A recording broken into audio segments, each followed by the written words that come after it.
గుత్తి వంకాయ కూరకైతే ఆయిల్ అయితే వేసుకున్నాము. కుక్కర్ పెట్టేసుకొని పొయ్యి మీద ఆయిల్ వేసేసుకున్నాము.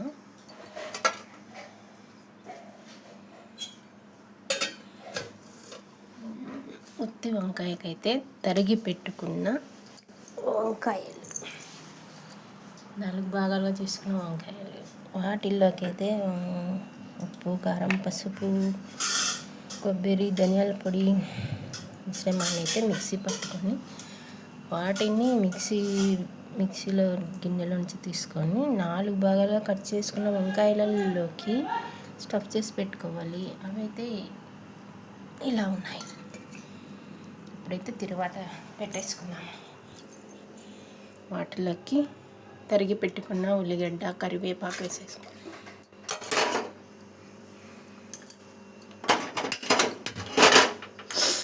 స్టవ్ ఆన్ చేసుకొని వేసేసుకున్నాం.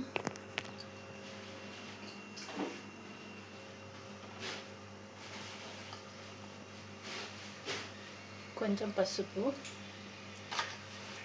జీలకర్ర, ఆవాలు, 1 టీ స్పూన్ జీలకర్ర, ఆవాలు,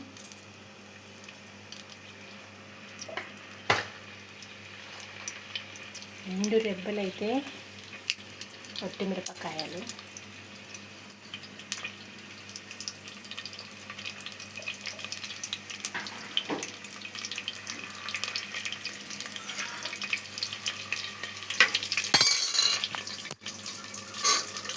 తర్వాత అయితే బాగా కాగుతుంది, కలబెట్టుకున్నాము.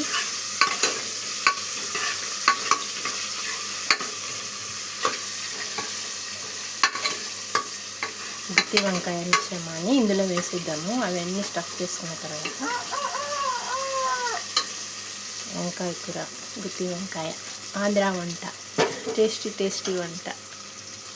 ఇప్పుడైతే వంకాయలను అయితే అన్నీ స్టఫ్ చేసుకుంటున్నాం కదా, ఈ తిరువాత అయితే కాగుతుంది, ఇందులోకి వేసేసుకున్నాము.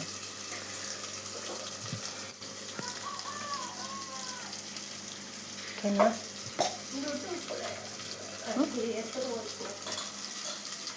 మగ్గని కొద్దిసేపు మగ్గినాక ఒక్కొక్క వంకాయ అయితే వేసేసుకున్నాము. కొద్దిసేపు మగ్గితే బాగా, తర్వాత వాటర్ వేసేసుకున్నాం. ఆయిల్లో 2 మినిట్స్ ఫ్రై చేసుకుని వాటర్ వేసేసుకుంటే కొబ్బరి, బుడ్డలిత్తనాలు అంటే పల్లీలు అవన్నీ కలిపిన మిశ్రమాన్ని అయితే దీంట్లో స్టఫ్ చేసుకున్నాము. ఇది 5 మినిట్స్ అయితే మగ్గబెట్టుకున్నాము. కొద్దిసేపు అయితే మూత పెట్టేసుకున్నాము.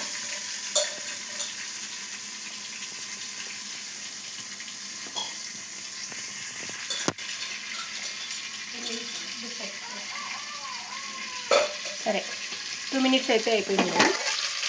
ఇంకా అయితే మరగలేదు. ఇప్పుడైతే వాటర్ని పోసేసుకున్నాం. పల్లీలు, కొబ్బరి, ఉల్లిగడ్డల మిశ్రమాన్ని అంతా కొంచెం వేసేసుకున్నాం. ఉప్పు, కారం అన్నీ ఉన్నాయి దీంట్లో.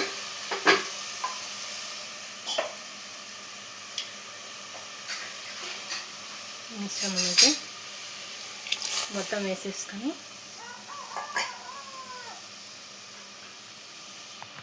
ఇంకా 3 విజిల్స్ వచ్చేంత వరకు అయితే ఉడికించుకున్నాం.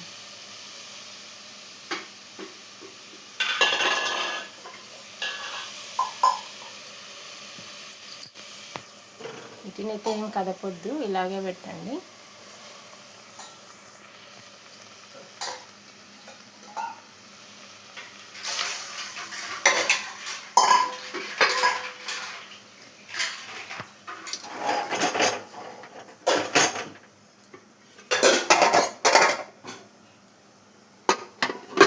అంతే, వంకాయ కర్రీ రెడీ.